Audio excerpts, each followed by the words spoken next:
जिस कौम की बच्चियां नाच गाने को अपना शियार और शौक बना लें, उनकी नस्ल से अब खालिद बिन वलीद नहीं पैदा हो सकते, नाचने वाले ही पैदा होंगे। मोहम्मद बिन कासिम नहीं पैदा हो सकते, तारिक बिन ज़ियाद नहीं पैदा हो सकते। मुझे सलाहुद्दीन याद आया और मैं बहुत रोया। वो भी किसी मां का जना ही हुआ था। उसके जमाने में करक, एक हमारे पाकिस्तान में करक है, एक उर्दून में करक है। ऊंची पहाड़ी पर वो शहर है, बड़ा दुश्वार किला है। उस पर एक हुक्मरान था ईसाई, उसका नाम था रिजनाल्ड। तो करक के करीब से काफिले गुजरते थे हज के।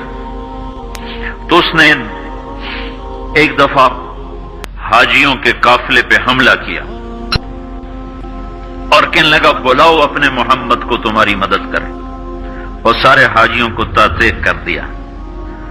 और दूसरी दफा उसने बहरी बेड़ा तैयार की और मदीने पर हमला करने के लिए वो बंदरगाह तक पहुंचा यम्बू की, लेकिन मौसमी हालात साजगार न थे तो वापस हो गया।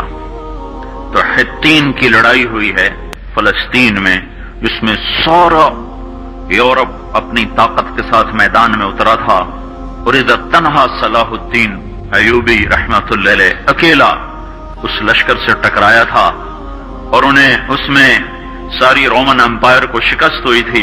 तो बड़े बड़े बादशाह उसमें गिरफ्तार हुए। तो उसमें रिजनाल्ड भी गिरफ्तार होकर आया। तो कोई 12 बादशाह थे रियासतों के जो सामने उसके पेश किए गए। तो प्यास की शिद्दत से सबका बुरा हाल था।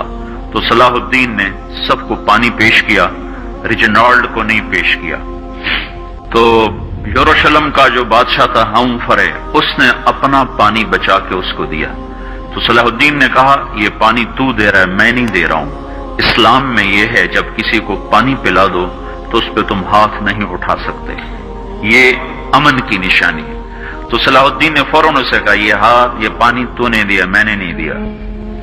तो फिर उन्होंने रिजनाल्ड को इस्लाम की दावत दी कि तू मुसलमान हो जा, मैं तुझे दावत देता हूं। उसने इनकार कर दिया, मैं नहीं होता।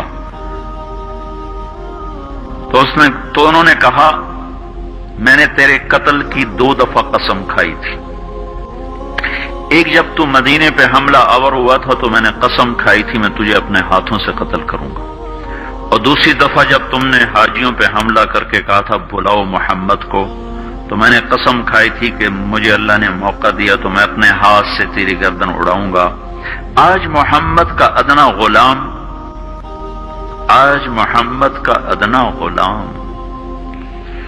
तेरी उस बात पर यह फरीजा अदा करने के लिए आ रहा है।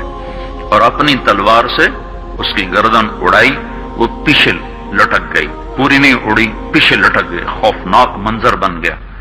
तो सारे बादशाहों पे कपकपी तारी हो गई। तो सलाहुद्दीन फरमाने लगे, हमारे मजहब में ये नहीं है, बादशाहों के साथ हम बादशाहों जैसा ही सलूक करते हैं, पर ये हुदूद से आगे चला गया था।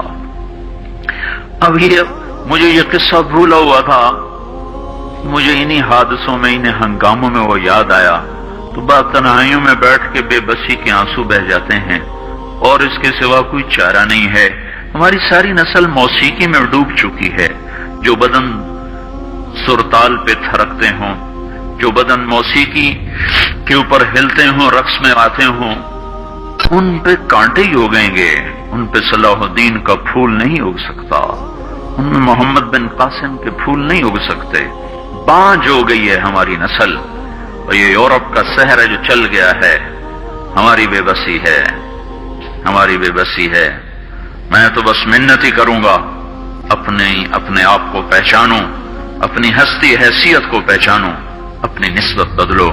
तुम्हारी निस्बत यूरोप के साथ होके अगर मौत आई बेकीमत हो जाएंगे। अगर मदीने वाले की निस्बत मिल गई तो हज़रत फातिमा के दाएं बाएं तुम्हें भी खड़ा कर दिया जाएगा, हज़रत खदीजा के दाएं बाएं तुम्हें भी खड़ा कर दिया जाएगा। ये चंद दिन हैं, सब्र कर लो, घुट घुट के मर जाना ही बेटियों की रिवायत है। मशरिक की बेटी, उसने घुट घुट के मरना ही सीखा है। हाँ, ये आजादी, ये आवारगी, ये मगरिब की औरत का खासा है। اور 18ویں صدی تک مغرب میں بھی کوئی عورت ایسے ننگی نہ تھی، اور گھر کی زندگی تھی۔ اس ویڈیو کو شیئر کریں اور مزید ویڈیوز کے لیے ہمارے چینل کو سبسکرائب کریں۔ شکریہ۔